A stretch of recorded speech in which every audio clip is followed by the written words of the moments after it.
Hi, everyone, and welcome to another episode of Trader Talks. My name is Mark O'Brien, and I'm delighted to be your host of this latest episode of our dealer-focused video series. For those in the audience who may not know me personally, let me take a moment to briefly introduce myself. I have over 11 years of experience within the automotive remarketing industry, primarily on the vendor side.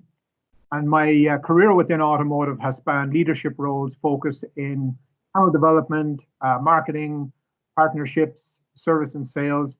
And in my current capacity, I'm the Vice President of Sales for Ontario and the Maritime provinces here at Trader Corporation.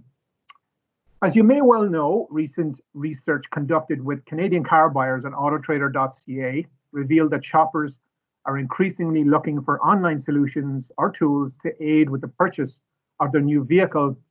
In fact, what we've heard is that 41% of consumers said that they would be interested in purchasing their next vehicle exclusively and entirely online. So this recent significant shift in consumer attitudes and desires effectively forms the foundation of what we'll be discussing today, which is digital retailing for Canadian automotive dealerships, and specifically the recent introduction of that capability to the dealer listings on the autoTRADER.ca marketplace. So as we bear witness to these shifts in online purchase attitudes, desires, and ultimately behaviors in this increasingly digital and online world, what is Trader Corporation doing to better serve consumers on the autoTRADER.ca marketplace who are keen to purchase their next vehicle online? How are we bridging the gap between digitally immersed consumers and our dealer partners to ensure that Canadian partnerships are well equipped with the practical know-how, solutions, and tools that they need to meet and exceed this growing demand? To discuss this topic in more detail, I'm joined on this episode of Trader Talk by two subject matter experts within our business. The first panelist that we've lined up today at Trader Talks is Sarah Petryna. Sarah is our Senior Product Manager at Trader Corporation, specifically the autoTRADER.ca marketplace portfolio. She's a seasoned product manager with over 16 years of experience in the automotive industry. She spent the majority of her career working on transforming the way Canadian consumers buy vehicles. Sarah is the visionary behind our digital retailing product roadmap for autoTRADER.ca, and we're happy to have her on today's episode. Welcome, Sarah. How are you? I'm good. Thanks, Mark. I'm really excited to be here. So is my dog, who sits next to me on every Zoom call since COVID has started. Excellent. Hopefully we won't get too much input from the dog there. Our second panelist is Matt Lawson, no newcomer to our Trader Talks and known to many Canadian automotive dealers across the country.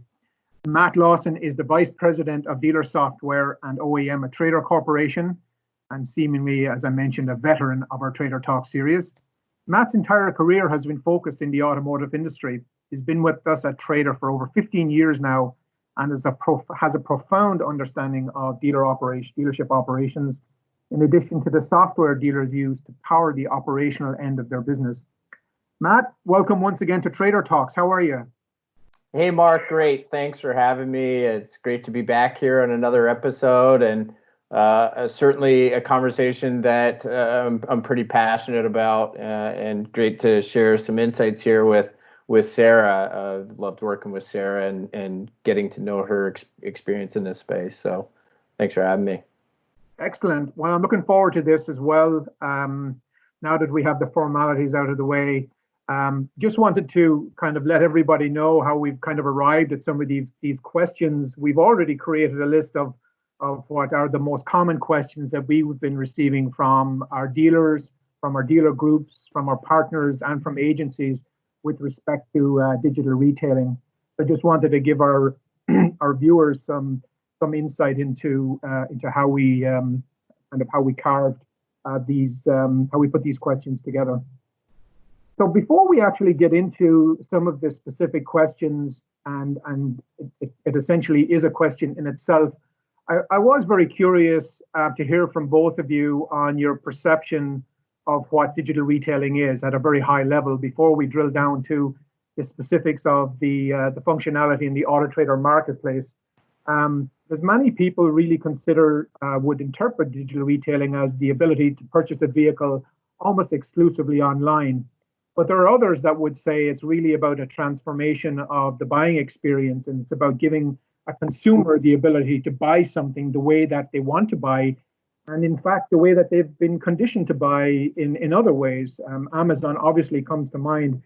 So from your perspective, maybe we'll start with you, Sarah. Can you maybe just give us a bit of background, behind the decision to bring digital retailing to the autotrader marketplace, but also in the context of what digital retailing is and why it's important? I think the most important piece is knowing that before I was a product manager, I was already a car buyer. So coming in with the experience of purchasing a car online, my definition of digital retailing is allowing the consumer to transact or purchase that vehicle however they see fit. We have moved to the year 2020 and we have migrated almost every industry to be predominantly digital. Automotive is getting there, and digital retailing is really going to help that consumer journey in transacting online. The need to bring digital retailing into our public marketplace comes from consumer analysis. We know that 2 in 5 consumers want to experience a portion, if not all, of their transaction digitally. Given that we are the primary Canadian automotive marketplace and we have over 7 million visits a month, that is a very big pool of consumers shopping for cars who can kick off that digital journey right from that very first website they visit. That's going to help create that in-dealership efficiency and give consumers exactly what they want. They're going to save time where they want to save time. They can spend more time in the areas that they previously have had no exposure to, things like F&I products or accessories on a vehicle.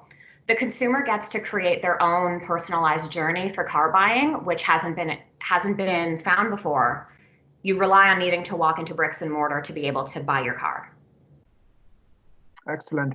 Matt, from your perspective, is this something vehicle shoppers are looking for? I mean, I think it's clear in the data, right? And, as you know, we've run numerous consumer analysis studies over several years, and most recently during COVID. And the results, they don't lie. The data is there to support an improved shopping experience from a consumer perspective. But, when I think about digital retailing, I think about it through the lens of the dealer, because such a massive adoption curve is in front of us here with how dealers think about augmenting their retailing process. And when we think about digital retailing, I think we need to think of it through the lens of having 3 Ps: people, process, and platform, right? You need to have the tools to be able to facilitate that sort of remote transactional experience. But you need to have the right people and the right process inside your organization so that you can augment that conventional retailing process into a new, more consumer-centric model and create a better shopping experience overall through the tools and the platforms that are available to dealers today. So that's the way I think about it, and I think that our industry ought to embrace that, and that we need to stop thinking of digital retailing tools that are available to dealers as just lead generation tools. It's much more than lead generation. Leads is a function of what happens when you have some tools in place, but it's not the entire definition of digital retailing. And I think that conversation needs to evolve in dealerships, with agency partners, with OEMs, with other vendor partners. And I think that as an industry, we need to be talking more about process and people as opposed to just tools and widgets. Excellent.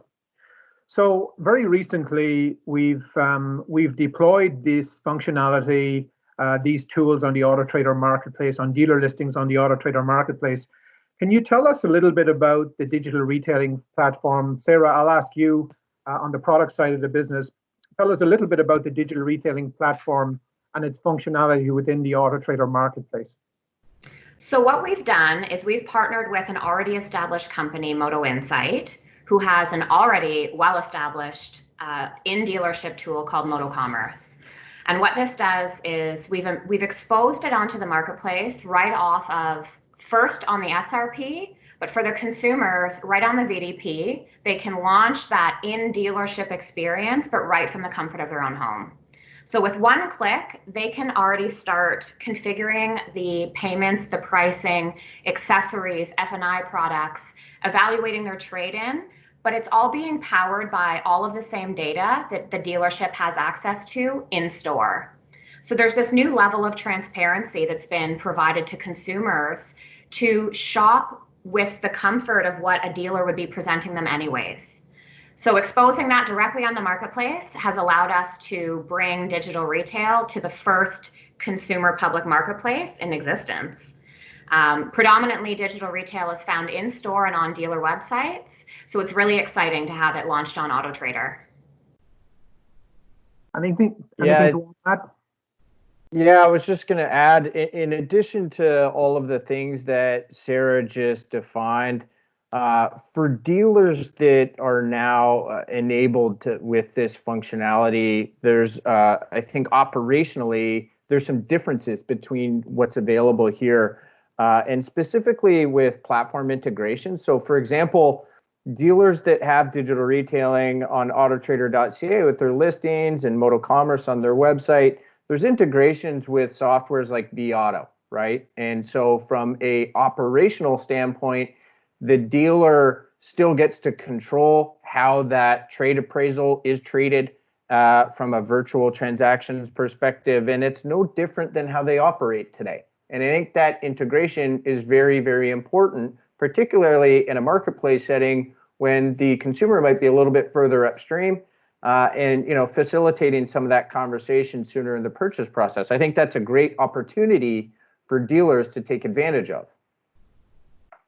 So could you walk us through, perhaps maybe Sarah, back to you, can you walk through a little bit from how the platform would work from a consumer's perspective?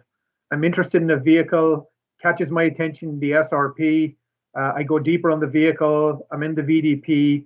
Tell me a little bit about how the platform works from my perspective as a car buyer.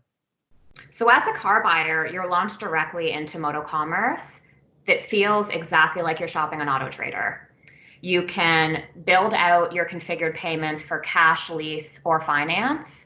You're shopping all of the rates and incentives, OEM rebates, all directly from your mobile device, your desktop, your tablet. You can be at home in your jammies, and you're going to have the same payment configured for you as if you were inside a dealership. You then get access to all of the accessories available on that specific vehicle.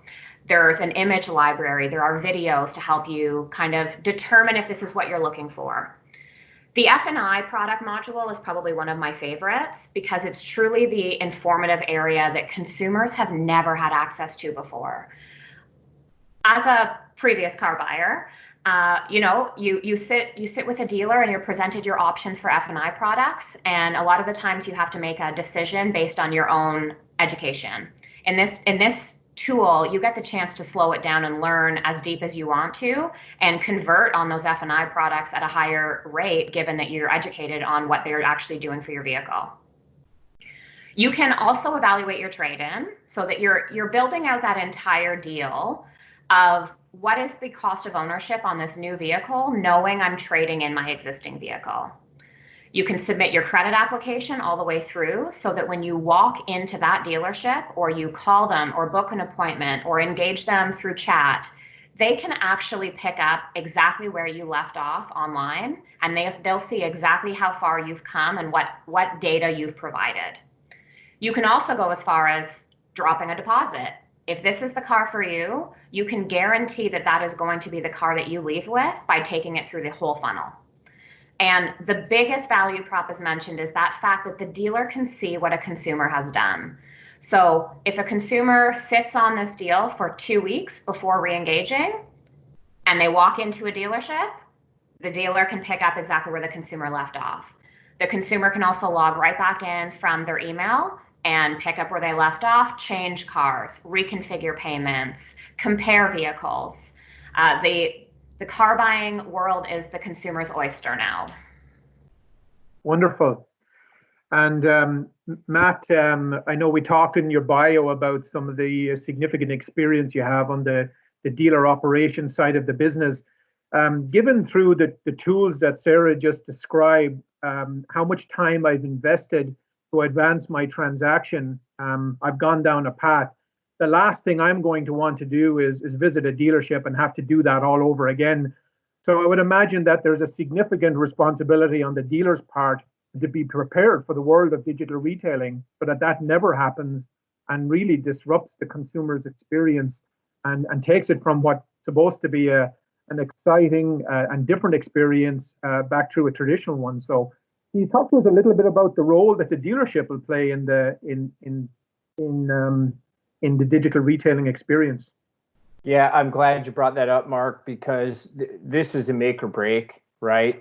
When we think about conventional retail practice, whether that's the process in the store, on the showroom, or a little bit further upstream, maybe in a BDC environment and sort of appointment setting sort of process that dealers use today, that all needs to evolve when you have digital retailing components live in a listings environment like autoTRADER.ca or a dealer website.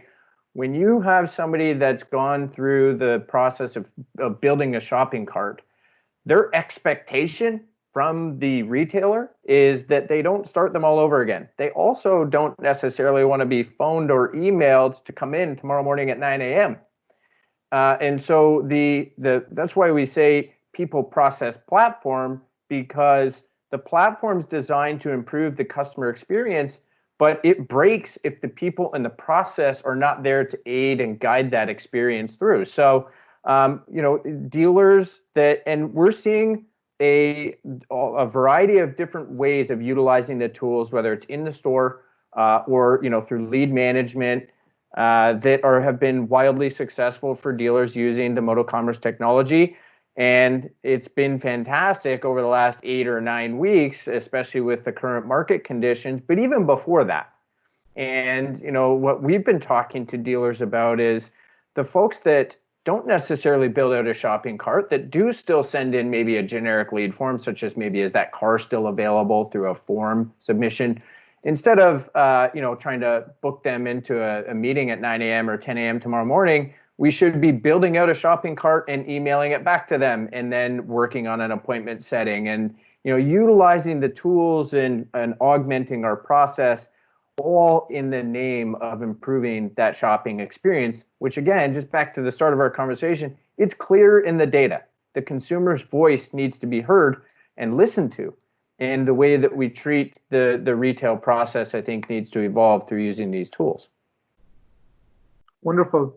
So what would be, obviously, Moto Insight are not new to this. They've been in market for some time.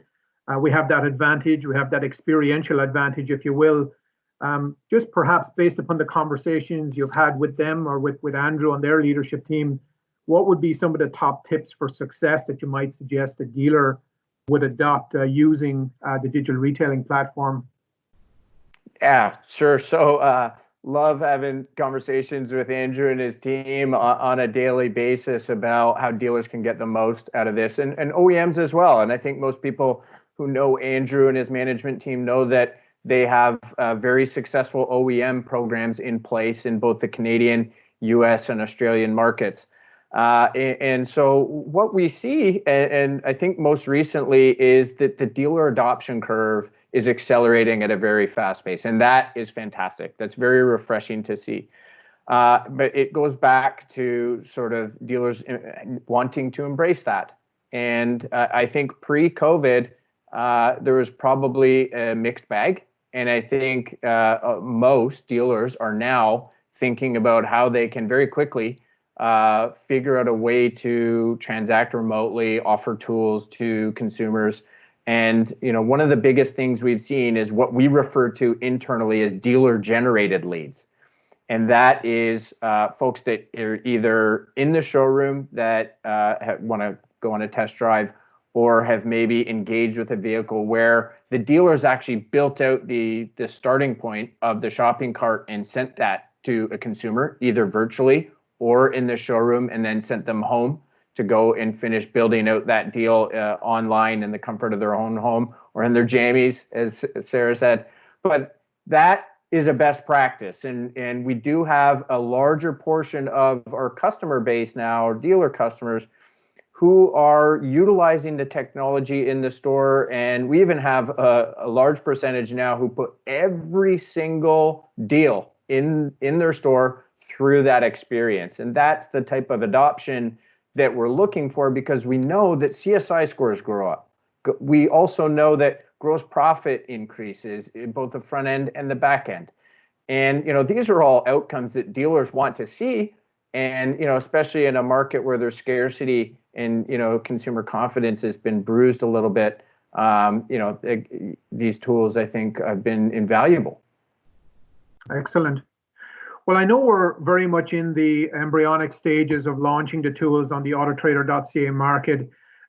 They have existed, obviously, in dealer website platforms for some time. So I think it'd be good if we could maybe get a perspective on the here and now in terms of where are we today in terms of integrating the digital retailing functionality on the autoTRADER.ca platform. How would you characterize where we are today, or how would you describe where we are, given that this is a very recent launch for us? Maybe Sarah might be best directed to you. Sure. So right now, as of today, we have already piloted with our chosen 160 dealers. They are already integrated using the MotoCommerce tool in both in-store and on their websites.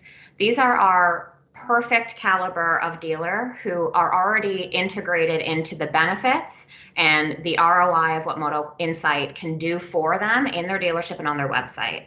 Exposing now that kind of third prong of consumers being able to access directly off of the marketplace is now just gravy. These dealers are already configured in store. They're set. They're ready to go.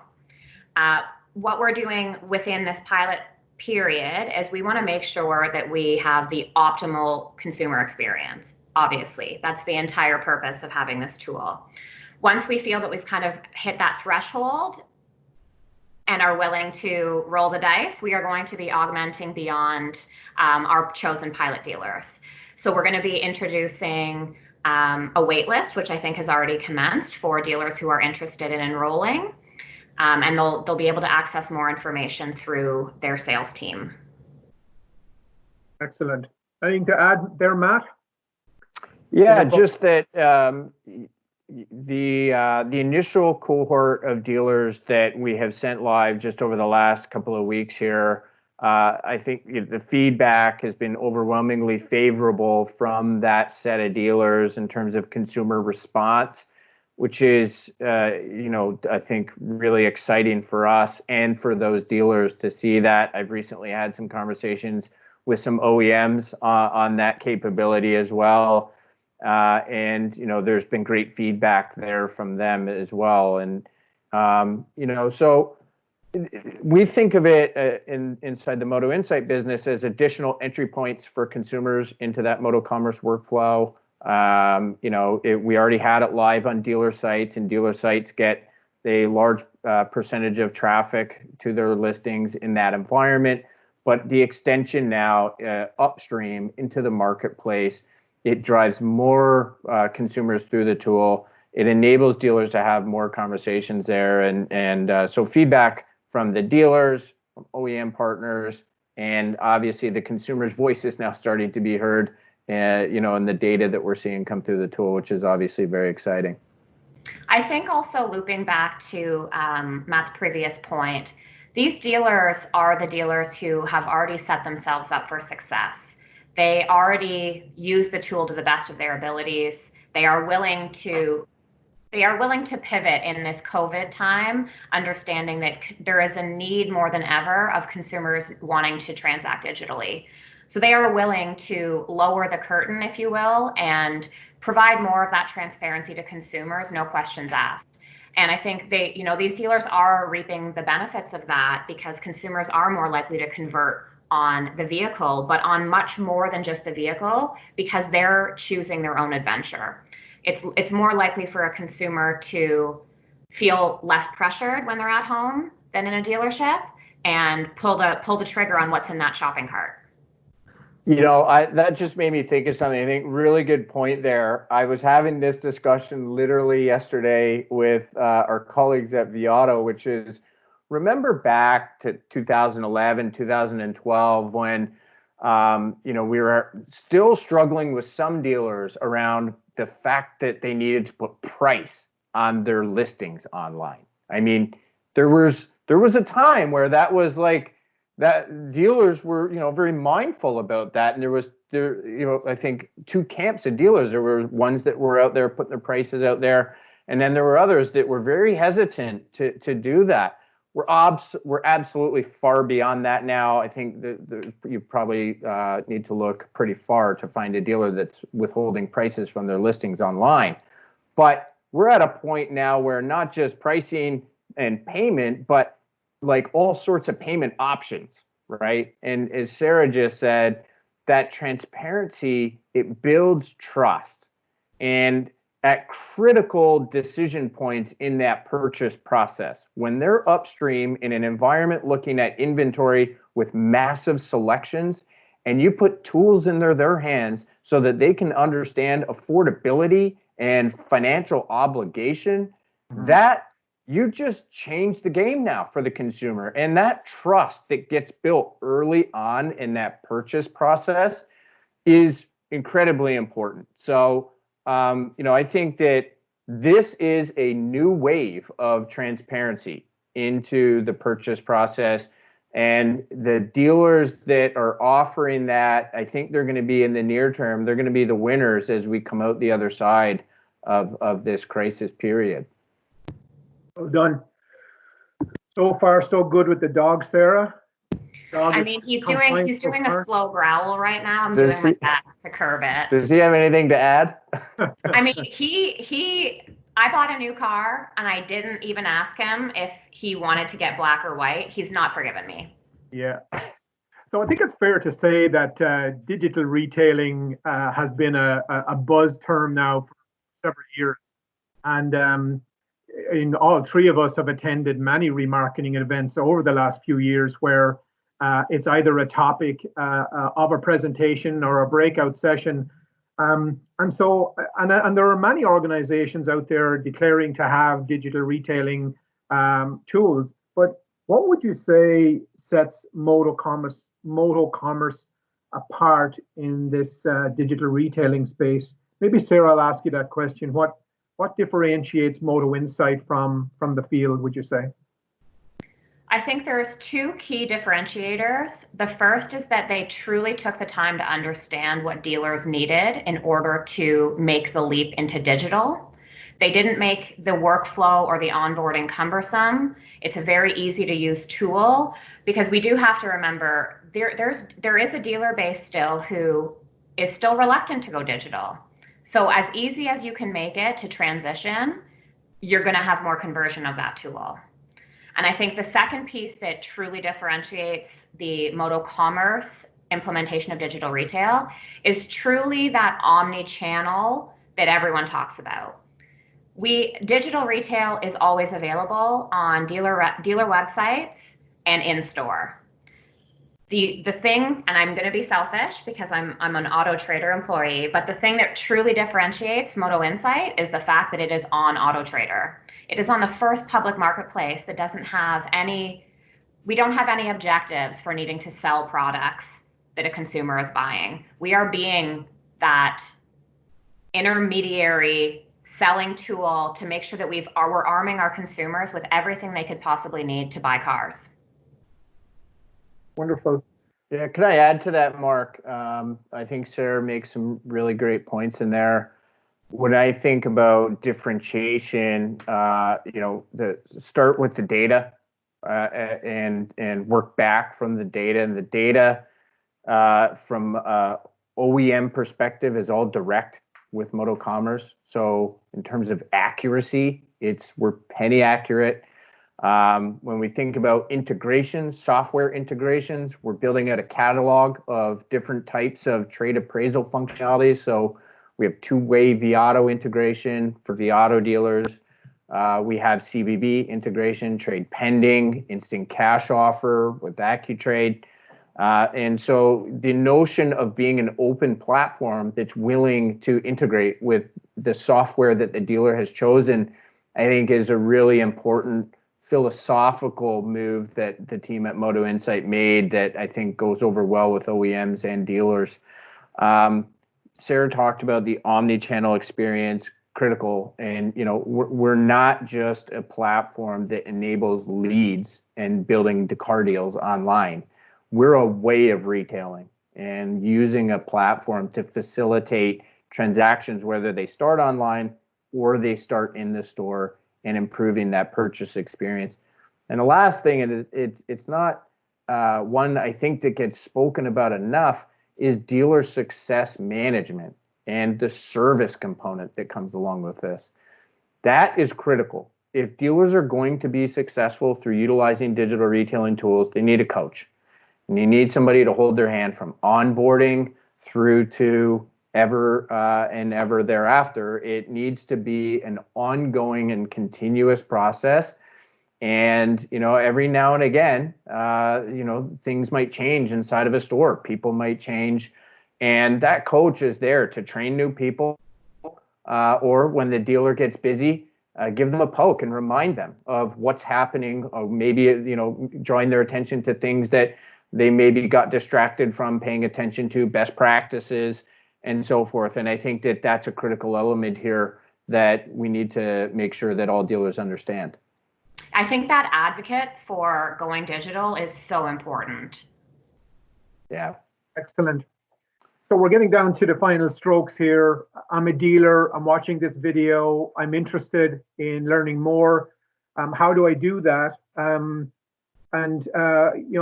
can a dealer be added to the platform? What is the process for a dealer to participate and to take advantage of some of these tools that we've spoken about for the last 30 minutes? Maybe Matt, Sure. you can take that one. Yeah, pick that one up for sure. So the digital retailing on autoTRADER.ca is available to any Moto Commerce dealer. So as Sarah mentioned earlier, that we launched with the initial 160. That's our first cohort. We will be offering it to the second cohort in a matter of a few weeks. And so if you're a Moto Commerce dealer today, please let your dealer success manager know that you're interested, or contact your trader account manager. If you don't know who your trader account manager is, then you can go to go.trader.ca/digital retail and drop us a note in there. Wonderful. Anything to add, Sarah? I mean, go sign up. Go sign up for the wait list. Wonderful. Well, listen, I think that concludes the conversation. I think it's fair to say that before COVID-19 arrived, before this pandemic was upon us and impacted our lives the way it has, we knew this was coming anyway. We have been conditioned to expect, if you will, a better retail experience in terms of the automotive industry. The vehicle retail experience is ripe for transformation, ripe for overhaul. And no dealer principal that I've spoken to would disagree with that statement. The pandemic has accelerated the interest in it. So digital retailing, if we thought it was going to be a slow adoption, has suddenly picked up enormous pace. And Matt, you'd be the first to acknowledge that, given the volume of interest that we're receiving within the business for Moto Insight, and then this natural enhancement of the product to, or extension of the product to the autotrader marketplace. Is going to do nothing but benefit dealers. So I wanted to take this opportunity to thank you both. We introduced you as subject matter experts on digital retailing. You've proven to be subject matter experts. And what I would also say to those of you who have tuned in, thank you for taking the time. Hope you got something from this. Hope to see you soon as an autotrader/Moto Commerce customer, as a digital retailing customer. And please stay tuned for the next Trader Talk. We've been doing these quite frequently. So keep your eye on the news boards to see when the next Trader Talk will take place. But at this stage, Matt Lawson, thank you very much. Sarah Petryna, Thank you very much. That was fantastic. And please, both of you, stay safe, and can't wait to see you guys in person again. And hopefully that won't be too long from now. Likewise. Thanks, Mark. Thanks, Sarah. Thank you, Mark.